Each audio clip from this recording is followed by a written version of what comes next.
Today we are going to be discussing why diagnostic labels in the psychiatric world can actually be a positive attribute.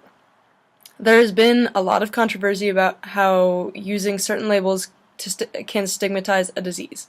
For example, teenagers often use the terminology of depression to explain how they are feeling, which could be tired, sad, anxious. These are all signs of depression, but they are not clinically diagnosed.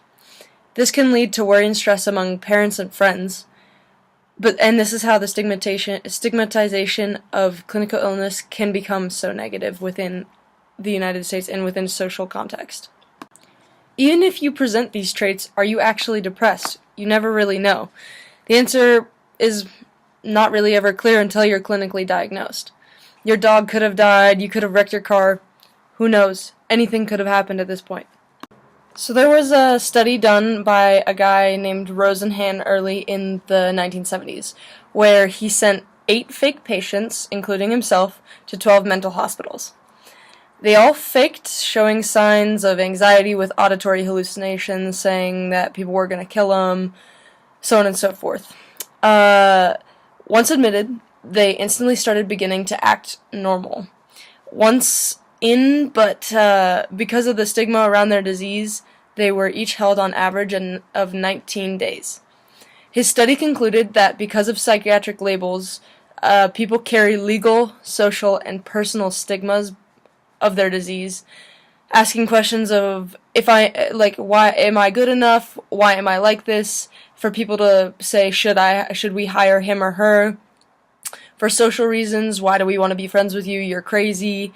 He's coming up with all these ideas that people don't want to be friendly towards people with psychiatric and clinically diagnosed mental diseases.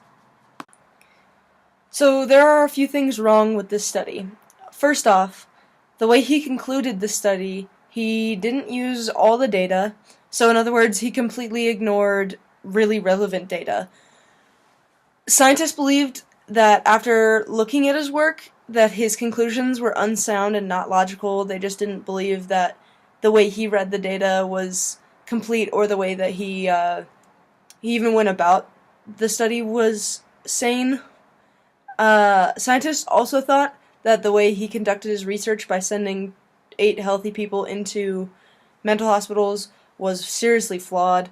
And his research was flawed, and his methodology was seriously lacking. He was not ethical or humane in the way he conducted his research, is what a bunch of scientists thought during this time.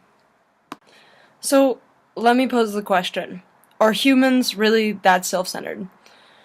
Do all of us think that because someone may have a mental disease or a disability, that they aren't good people? Just think about it. I think that some people may think that, but not a whole lot of people. Scientists do too.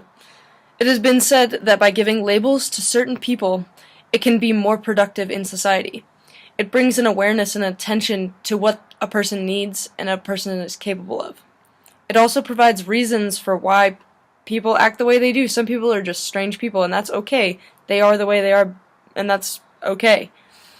Labeling can give more informative context that allows you or any person to evaluate strengths and weaknesses of a person with disabilities. By knowing a person that has a disability, it allows you to shut down your curiosity and open up your personality to them. By allowing them to share with you, or if they feel comfortable sharing with you that they have a disability, don't shut down and be like, oh, you can't do this, you can't do this. You have to be really open and be like, okay, that's cool, let's work together to do this. Personally, before researching this topic and looking it up, I really thought that calling someone crazy, or oh, you're depressed, or oh, you're just sad and lonely, or saying things like that was really harmful to other people. And yes, saying it in that context is, but when you identify and use those as identifiers, it becomes a more important thing, because you may be able to help yourself understand why that person is the way they are. And it's not a harmful thing if you're like, oh, like you have autism, like you fixate on stuff, you stimulate by watching a watch. There are different things that make people the way they are, and so just knowing identifiers and being able to identify it and then not blink an eye is probably one of the most helpful things you can do for society.